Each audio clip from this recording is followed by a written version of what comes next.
সম্মানিত দর্শক শ্রোতা ভাই এবং বোনেরা, আশা করি আপনারা সবাই সহি সালামতে আছেন। আমি এখন আপনাদের খেদমতে দেশের রাজনীতি নিয়ে একটা কথা বলতে চাই। দেশের রাজনৈতিক অঙ্গন রীতিমতো উত্তপ্ত হয়ে চলেছে। নভেম্বর মাসের মধ্যে জামাত গণভোট দেওয়ার দাবি করেছিল, যাতে করে জুলাই সনদের আইনগত স্বীকৃতি অর্জন করা যায়। অন্যদিকে বিএনপি গোঁ ধরে বসে আছে, নির্বাচনের দিনই হতে হবে গণভোট।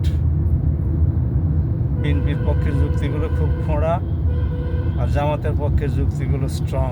তারপরেও সরকার এখন পর্যন্ত কোনো সিদ্ধান্তে আসতে পারে নাই যে আদৌ গণভোট নভেম্বরের মধ্যে হবে নাকি নির্বাচনের দিনই হবে। ইউনূস সরকার নাকি খুব শিগগিরই গণভোটের ব্যাপারে সিদ্ধান্ত জানাবেন। এবং ইউনূস সরকার পড়ে গেছেন মহা বিপদে, মহা ফাঁপড়ে। তিনি জামাতকে সন্তুষ্ট করার জন্য গণভোট নভেম্বরেই অনুষ্ঠানের আয়োজন করবেন নাকি নির্বাচনের দিন বিএনপির আবদার অনুসারে আয়োজন করবেন। যদি বিএনপিকে সন্তুষ্ট করার জন্য উনি নির্বাচনের দিন গণভোট অনুষ্ঠিত হবে বলে ঘোষণা করেন, তাহলে জামাত বিগড়ে যেতে পারে এবং জামাত নির্বাচন বর্জনেরও সিদ্ধান্ত নিতে পারে। যদিও জামাত সারা বাংলাদেশে নির্বাচন পরিচালনা করার জন্য, নির্বাচনে অংশগ্রহণ করার জন্য রীতিমতো প্রচারণা চালিয়ে যাচ্ছে। আমরা প্রত্যাশা করি যে দ্রুত এ ব্যাপারে একটা ঐক্যমতে উভয় দলই উপনীত হবে এবং দেশে একটি সুষ্ঠু গণতান্ত্রিক নির্বাচন অনুষ্ঠানের পথে উভয় পক্ষই সরকারকে সমর্থন করবে।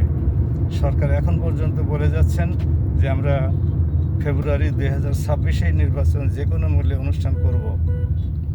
সরকারের এই মহৎ লক্ষ্য আদৌ অর্জিত হবে কিনা আমরা এই ব্যাপারে সন্দিহান। যদি উভয় পক্ষই অনড় থাকে তাদের দাবিতে, তাহলে সরকারের পক্ষে এই নির্বাচন অনুষ্ঠান করা খুব কষ্টকর হয়ে যাবে এবং নির্বাচন পিছিয়েও যেতে পারে।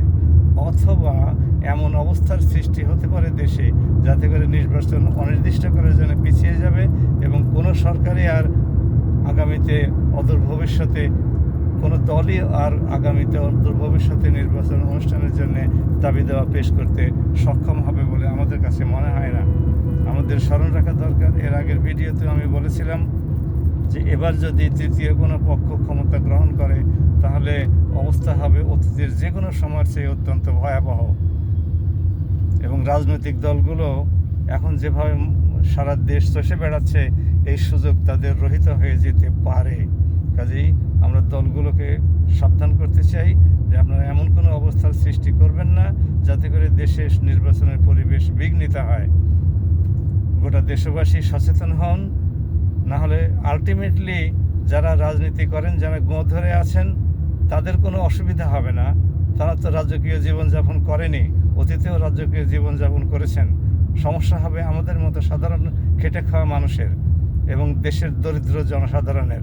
সুতরাং সবাইকে সচেতন হতে হবে এবং সংশ্লিষ্ট দলগুলোর উপরে চাপ সৃষ্টি করতে হবে, যাতে করে তারা নির্বাচন প্রতিবন্ধকতা সৃষ্টি করার কোনো অজুহাত খুঁজে না পায়।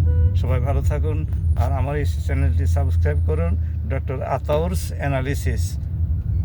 তাহলে পরে আপনার বন্ধুবান্ধব যারা আছেন তারা আমার এই বক্তব্যটি সম্পর্কে জানতে পারবেন, তাদের মতামত দিতে পারবেন, তাদের কর্মপন্থা নির্ধারণ করতে পারবেন। আসসালামু আলাইকুম ওয়া রাহমাতুল্লাহ।